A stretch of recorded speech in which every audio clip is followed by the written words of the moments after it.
Welcome to the bold analysis. The World Bank has dispatched a high-profile delegation to Kenya in the wake of stalled projects that President Ruto have been launching. The international monetary lender is questioning the president about the stalled projects despite of the heavy funding that has been received from the global financial organization. I want to ask you to watch this video to the end. I decided to ask very pertinent questions, and this question about stalled projects, and we will get the perspective of the contractor. What is the contractor saying about the stalled projects? I promise you this will be an interesting one, so make sure you watch to the end. But before that, I'm reaching out to you, ladies and gentlemen. I'm shooting this video in Kilifi, and why I'm in Kilifi is because we are doing our April project here. Our April project are these grannies you are seeing here. They come from a place known as Magarini. Magarini is in Kilifi County. It's a very dry place, and if you look at those shanties, they are really in dilapidated state, and that is why I am here for them. So what we are doing, the intervention, what you're supposed to do is to make them zimetengenezwa na makuti. So we are supposed to help do some repairs. There is one which is not complete. I think there are 3. Then apart from that, we'll get some food assortments, and some are also in need of mattresses. So we will going to do that mission for the whole week. For the 5 days we'll be here, better part of this week, and I'm reaching out to you. Contribute as little as what you can get. This project is very special to us. For Team Bold, it is the first one in the coast, especially in the North Coast.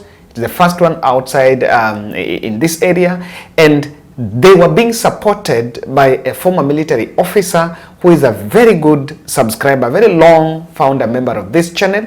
He'd really been getting to me, but he fell ill and has been sick for the last 6 months. So things have not been working out for him, and that is why he reached out and told me, Kevin, as you do the projects, you can support this group of grannies that I do, that I used to support, but nowadays the situation is not good. So that's why I'm reaching out to you. The number is down there, 0710 62 78 89. You can also send through the equity account. The pay bill is right down there. And thank you very much for those who've been contributing. I know I may not be able to call all the names here, but I'm just so grateful that I said, apart from just the political analysis, we belong to this society, we belong to this community, we must also do something for the community. And that is why we decided a team to relocate from Nairobi, come to Kilifi, and stay in Kilifi for 5 days as we also mingle and do this mission here. So kindly support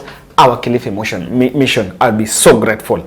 Straight to these 3 projects I want you to watch. Now, haya basi, tulisema tusaidie Morara kazi on this accountability issue. Now this is Ruto Stadium in Nyeri. There it is currently as of today. That's a newer side. The old stadium. This is the old stadium.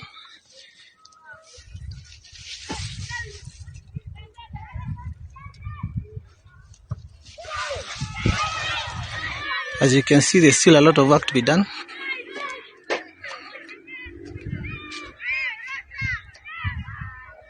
There you go. And for the Downton Thomases,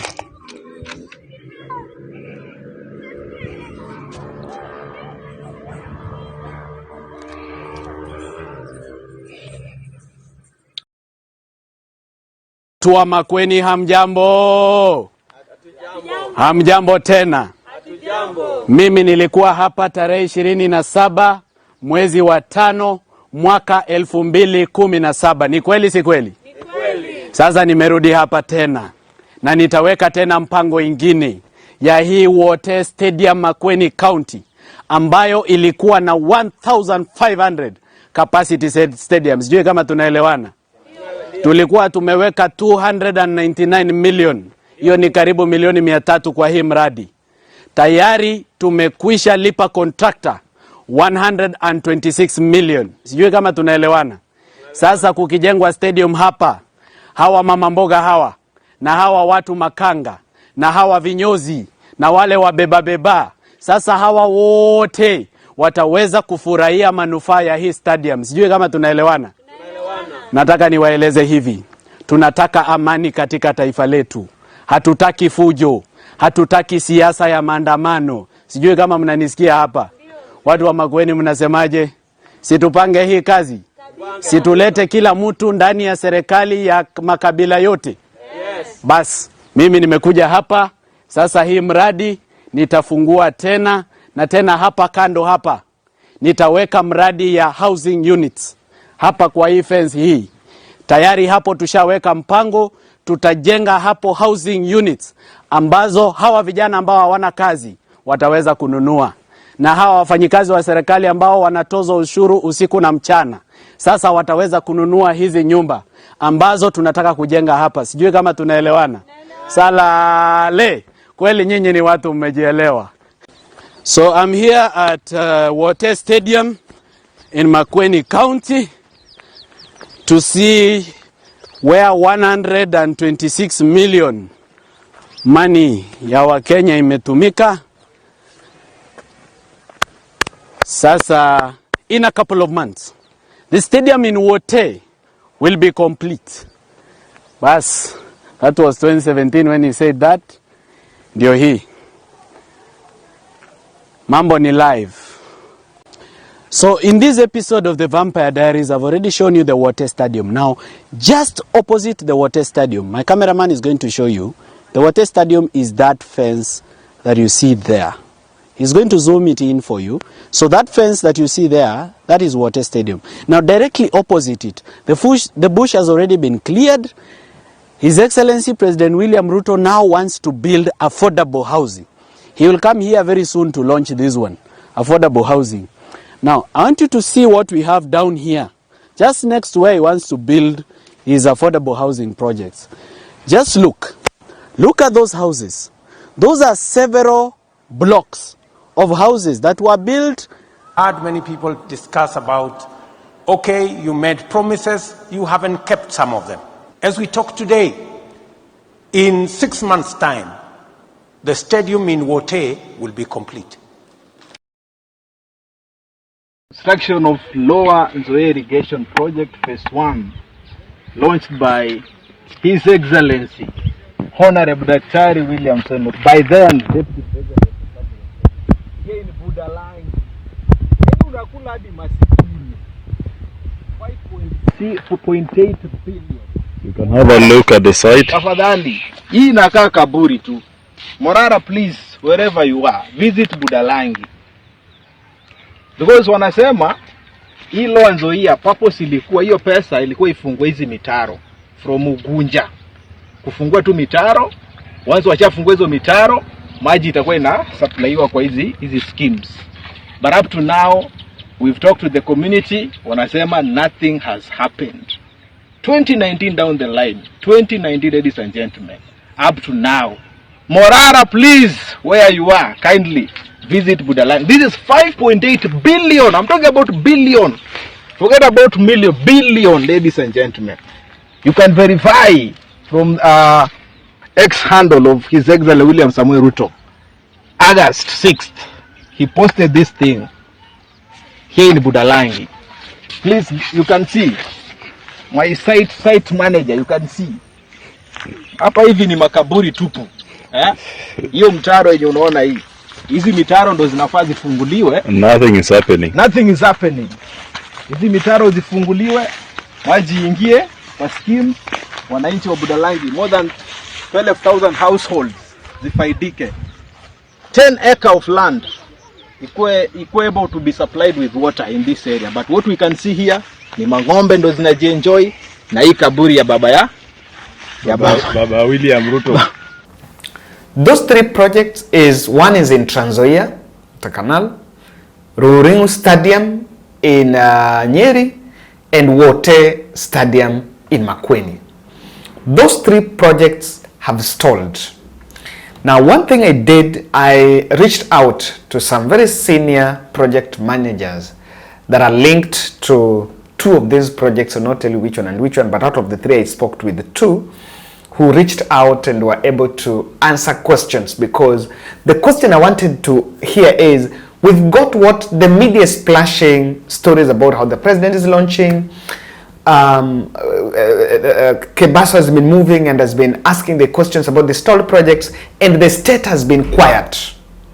Ruto handlers have terribly failed to communicate. In fact, what they've all chosen to do is just being trivial about what others are saying. So what exactly is the truth? What affects projects? I was told, I was given 5 key areas or 5 key factors behind the stalled projects. Now, the first thing is the land contention. For example, the Trans Nzoia project was birthed back in 2011. In fact, by 2015, the project ought to have started. But there was a contentious land issue. Remember when Swazuri was the chairperson of National Land Commission? There was a contentious land issue between the project and the community. Now, the land is a very emotive factor in nearly all these projects. In fact, any project manager or any contractor must always be sensitive to the issue of land, because even the residents can sue the project. And by suing the project, they can get court injunction, and even the project will compensate them. And they're saying one of the issues is about land. Now, what happens? There is supposed to be a public participation. But in this public participation, probably the oligarchs, those who are behind projects, they will just take some of few friends, put them in a corner, some small room, tell them about this and that, and they don't divulge every information, even about, probably they tell them, they do know they want, the projects may be supposed to be in place X, so they would wake the public into some corner, and there is no quality public participation. So as a contractor, maybe you have the money, you end up going there and you do a ghost project, a project that people don't even know. People don't even understand. And let me just divulge. I spoke to someone who was around Karimenu Dam. You know, there's supposed to be Karimenu Dam that was supposed to be built in Kiambu. So there's Karimenu and the other one. So those 2 dams. And the one for Karimenu, the residents declined. They were supposed to be compensated so that they moved to Muranga, some land in Muranga. By the decline, they said that is their land. And they also said there is no need of having 2 dams close to each other. And so, that's the first thing. They were supposed to pay compensation around 1 million. They'll pay themselves in the tune of 10 million or so. Now, through that, it's also eating into the project's money. So the contractors, the 3 contractors I've spoken about, is saying that the big problem is also part of these projects is the question on land and the corruption of land. So if they can overhaul that, it will be a big intervention. Number 2 is late payment, not late, delayed payment to attract interests. Now let me tell you what happens. A project is launched today. Probably money is supposed to be given to the contractor in the tune probably 50% as he starts the work. Now that contractor does not get that money. Okay, he's under obligation to get an LPO and go run to court, run to bank, and looking at his records, he can get some loan and do the projects. But the loans, the banks are also not very comfortable now giving loans to contractors because of the way government delay. So that's number 1 on delay. When it delays, then you're supposed probably to go to bank to get a loan, or you're supposed to use your money to do projects. There are contractors, even in this channel, who did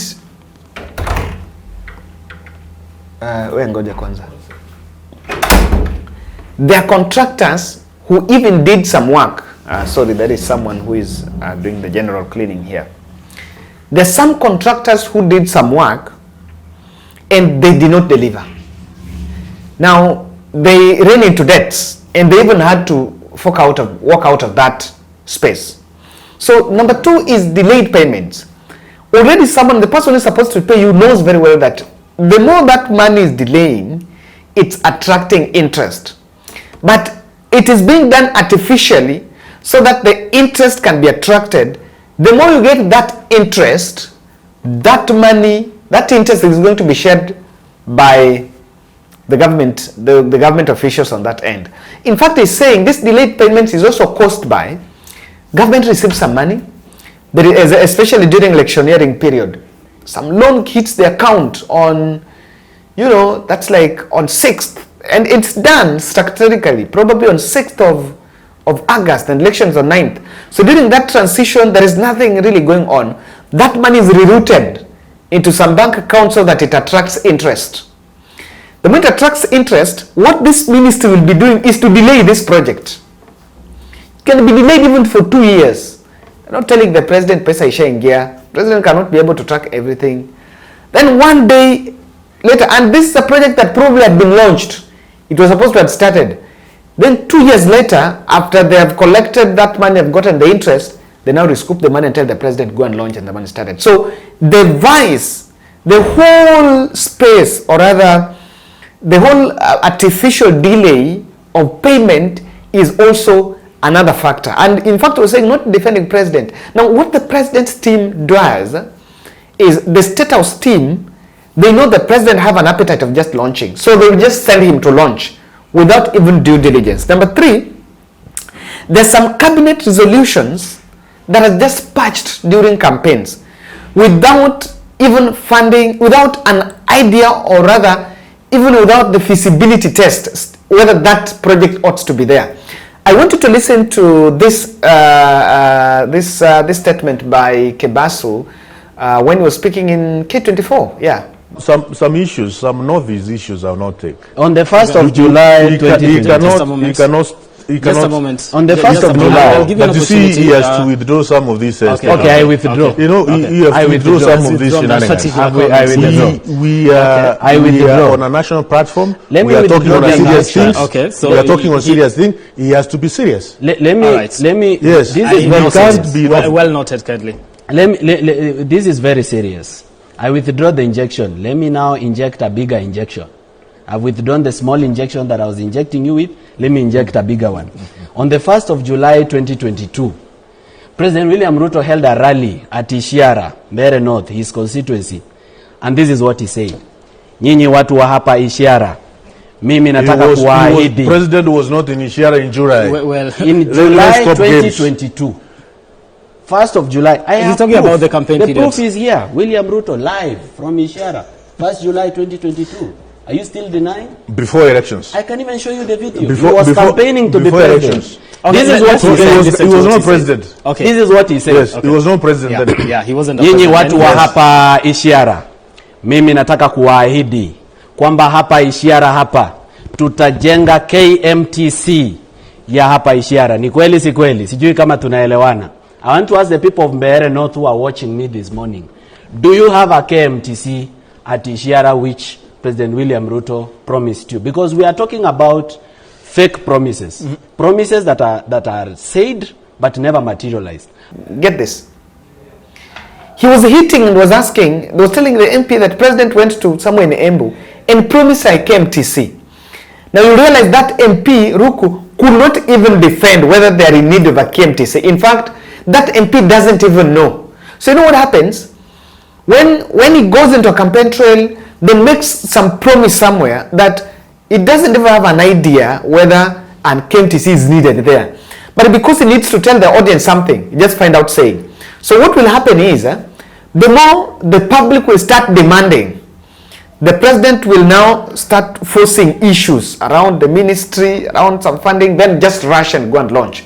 Launching just to show a promise that something is going to happen. But in real sense, there is no trace of a project. In fact, he was telling me, there's some 3 projects that were launched previous 3 days, just last week, that according to him, he doesn't know even the contractor. In fact, if you're keen, you will realize a project is being launched and Contractor is not in the picture. The only people that speak are government people. In fact, he's saying that the person that should be given the platform to speak about that project and ask the community to support the project is the contractors. So that issue of just patching up cabinet resolutions. The other one is irregular awarding of tenders. Now this is what happens. A tender is awarded and probably is awarded to someone who doesn't have the capacity. Remember, the board that awards tender are the people that own that tender. That's what the contractor was telling me.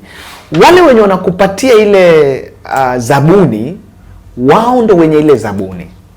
Kama ni barabara inafaa kutengenezwa, basi wale wakubwa ambao wanasimamia kuhakikisha kwamba imeipata, wao wenyewe watahakikisha kwamba kampuni zao ndo zimeweza kupewa. Wewe kazi yako ni kufanya kazi, lakini wao ndo watapata hela. Sasa inakuwa hivi. When there is a regime change, probably Ruto administration to now taking over from Uhuru administration, and this happened with Mau Mau Road, this happened with Mau Mau Road and some other roads within Nairobi, the metropolitan projects. What happens is, a tender that was given under Uhuru Kenyatta was probably given to a proxy who was close to the former president. So that tender will have to be cancelled, even when it is some 50 or 30% to its completion, so that it's given to someone else. Immediately is given to that other person. What is going to happen here is you will end up not getting it, the owner not even paid, the initial holder of the tender not even paid, and then that person rushes to court, and that's how the project is completed. Lastly, there is this money, there is something happened called feasibility test. Most of the projects, even if you are getting financial support from a foreign country, bilateral loans, it is the government side that pays feasibility study.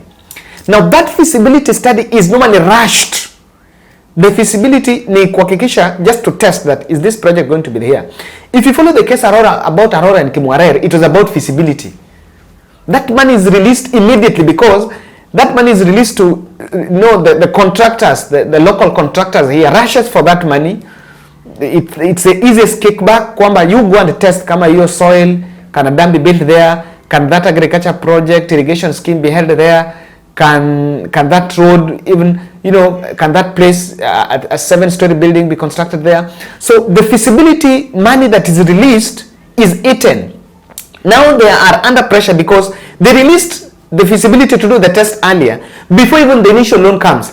But now because that money has left treasury, it has been dispatched to the contractor, they're under pressure. So what they will do, they will lie to the president. Tell the president to shut test when it is possible so it can just come and launch. By the time the president is launching, not even a shilling has been released for that project. What the government has done is their side of the bargain. And the government will do it very fast because they want to get back the kickback. Now, I think we need to listen to what Morara said about these issues. Ladies and gentlemen, there is something you and I can do. Do not be cheated to think that you are hopeless. There will be no peace. There will be no peace for the wicked. Yeah. There will be no peace in Kenya for the wicked. The wicked shall suffer. They shall not have peace. In their big mansions that they've stolen with our public, but they will not sleep.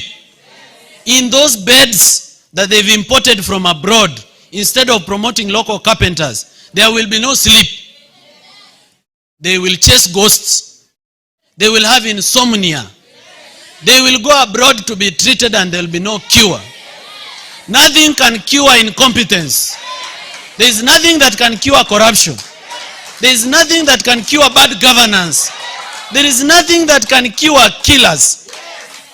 It is shocking that our Bible has been translated to every local language, but our constitution has not been translated.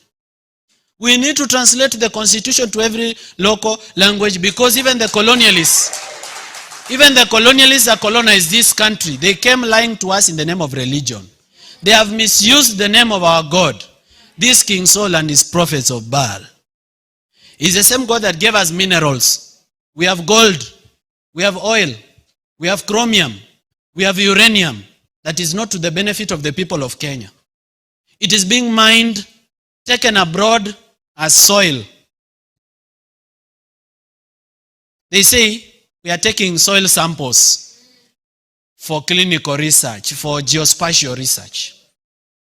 I've had to sacrifice my personal comfort and my personal luxury in the pursuit of a dream of a better Kenya that provides opportunities for the young people of this country to live, work, marry, and grow.